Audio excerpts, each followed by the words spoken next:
Alors Sébastien Odile, je suis natif du 8e arrondissement, j'ai 35 ans aujourd'hui, 2 enfants de 10 ans et 3 ans et je suis responsable de projet de développement sportif au FC Lyon.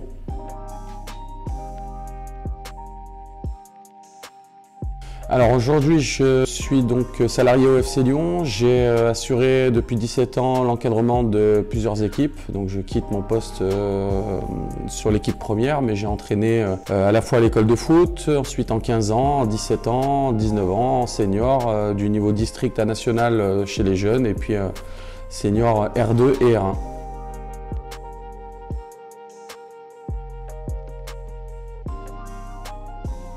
Il y en a beaucoup, alors après je dirais chez les jeunes il y a eu les différentes montées, que ce soit en 15 ans de District à Ligue, de 17 ans de départemental 1 à championnat de France où on a enchaîné jusqu'au championnat de France, la Coupe Gambardella avec le Tour fédéral en 19 ans et puis ensuite en senior la Coupe du Rhône, la montée en R1 et puis plus globalement un petit peu tous les aspects humains et les belles rencontres que j'ai pu faire ici. D'accord.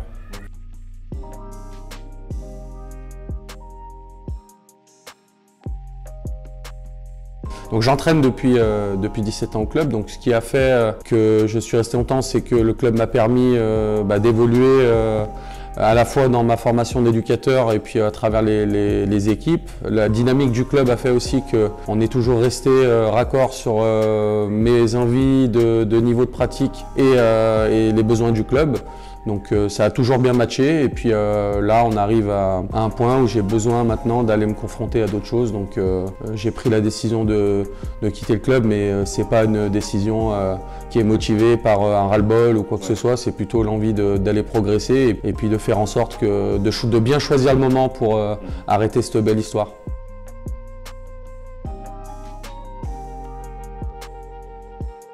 Quelque part, c'est tout un apprentissage de la passion qu'on a pour le football et la décision qu'on a de quitter les terrains pour rejoindre les bancs de touche, à la découverte de différents publics, l'aspect humain sur lequel j'attache beaucoup d'importance, à travers les âges, à travers les niveaux, puisque plus on va dire on évolue dans les niveaux, plus les publics diffèrent et on est sur des aspects plus compétitifs qu'humains, mais j'ai toujours essayé de garder cet aspect-là. Puis après, je dirais assez logiquement de la rigueur dont doit faire preuve un éducateur dans la préparation, dans la conception, dans l'analyse de ses adversaires, dans la préparation de ses compétitions, de ses matchs, de ses causeries. Plus méticuleux sur un ensemble de choses et puis savoir s'entourer de compétences pour pouvoir garder l'énergie suffisante et on va dire poser cette énergie sur les choses qui sont vraiment essentielles. C'est pas toujours simple. Ouais.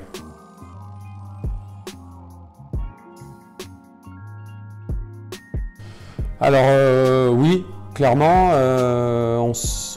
quand on essaie de mettre en place une dynamique, on sait qu'au FC Lyon, on est un club plutôt porté sur la formation et il n'y a pas vocation à alimenter l'équipe première de beaucoup de joueurs. Donc il y a besoin d'avoir une dynamique forte tous les ans avec un groupe peu renouvelé.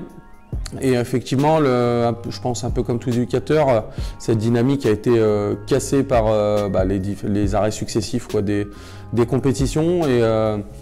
Et je sentais que c'était aussi un petit peu plus difficile d'accrocher les joueurs, de les faire venir le week-end, etc. Donc je me suis dit que, encore une fois, en termes de timing, j'ai essayé de peser les aspects positifs à rester une année de plus, voire 2, voire 3, parce que on n'était pas une année près, on va dire. Et j'y voyais plus de contraintes et j'y voyais plus un trou de souris qu'une grande porte. Donc je me suis dit que c'était le moment.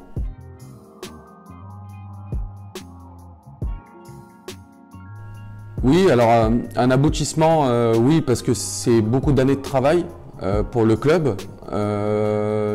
Personnellement, c'est pas un aboutissement parce que pour moi, entraîner en Régional 1 fait partie de ce que moi je me fixe comme étape. Peut-être que ça sera aussi une limite, mais voilà, dans mon esprit, c'est pas une finalité pour moi. Pas pouvoir jouer cette saison, bien sûr que c'est frustrant, tout autant que ne pas avoir joué complètement la saison dernière. parce qu'on aurait souhaité mettre, on va dire, mettre à profit tout ce qu'on a pu mettre en place. On était bien classé, on aurait souhaité aller au bout, voir si on avait pu le faire jusqu'au bout. Bon, bah, les éléments ont bien tourné pour nous aussi, hein. Il faut garder de l'humilité par rapport à ça, mais bon, on n'a rien volé, donc c'est vrai que cette année, on s'est rendu compte aussi des différences et ça donnait envie de continuer, quoi, parce que quand c'est facile, il n'y a pas d'enseignement, enfin il n'y a pas ou peu d'enseignement à tirer. Quand c'est difficile, c'est là qu'on arrive à trouver des ressources en soi et chez les joueurs également, et dans le club aussi également. Parce que justement l'an dernier, vous avez arrêté le championnat à partir de quand exactement? 14e journée. Ouais. Et ça faisait 4 journées qu'on était leader et on avait fait nul à la maison, on était passé deuxième. D'accord. Voilà. Et du coup cette année? Cette année, on a fait 2 nuls et 2 défaites. D'accord. Voilà. On a démarré contre Aix par 2 matchs nuls et ensuite on a pris 2. Alors j'allais dire des gros poissons, non, parce qu'il n'y a que des belles équipes. C'est vraiment tous des belles équipes. Et on a perdu contre Bourg et contre Échirol.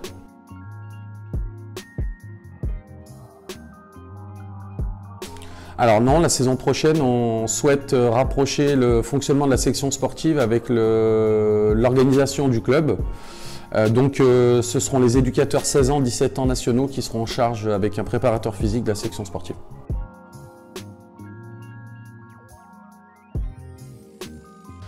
Alors le meilleur joueur que j'ai coaché, là tout de suite, je vous dirais Romain Del Castillo. Je le mets à égalité ou presque avec Youssoufa Ndiaye, donc c'est les 2 joueurs qui jouent l'un à Rennes et l'autre au Paris FC. Et le plus gros potentiel non exploité, je dirais Nassim El Ghoul, qui est un joueur exceptionnel que j'ai eu en 16 ans, 17 ans. C'est un joueur incroyable, mais qui à mon sens aurait mérité un peu plus de lumière. Alors il joue en Angleterre, dans des niveaux plutôt sympas, mais pour moi, ce garçon-là avait quelque chose, avait un talent incroyable, vraiment incroyable. Je me suis arrêté à Dover Athletic, mais c'est de la haute division amateur, ça serait de la CFA je pense ici, mais ce gosse il était incroyable. Youssoufa Ndiaye, c'est la génération 97 qui est montée en championnat de France U17, c'était la première, 97, puis c'est les 99 qui sont montés, qui sont remontés puisqu'on était redescendu l'année suivante. Et Romain Del Castillo, c'est la 96. Donc eux, c'est la génération qui est montée en Ligue Honneur, mais lui, il était première année, on est monté en Ligue, donc il joue avec les 95.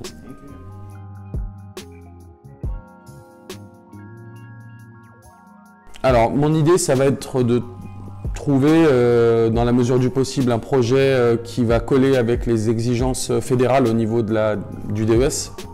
Donc un certain niveau d'entraînement et un certain degré de responsabilité dans un club, puisqu'on doit être en capacité de mener des projets ou un projet phare dans un club. Voilà, après, j'ai pas de volonté particulière, j'attache beaucoup d'importance également à l'aspect humain, donc il faudra que je m'entende bien avec les personnes et que je sente de la bienveillance chez elles pour pouvoir travailler avec, bien sûr. Alors j'ai des enfants en bas âge, donc pour l'instant j'ai pas pour projet de sortir de la région Rhône-Alpes. Voilà, donc je suis pas non plus collé à Lyon, mais pour l'instant j'ai pas la volonté d'aller parcourir toute la France. Ouais, okay. D'accord. Bon bah écoutez, merci beaucoup d'avoir répondu à mes questions et puis moi je vous souhaite bonne continuation et merci. un bon anniversaire. Merci. Merci beaucoup.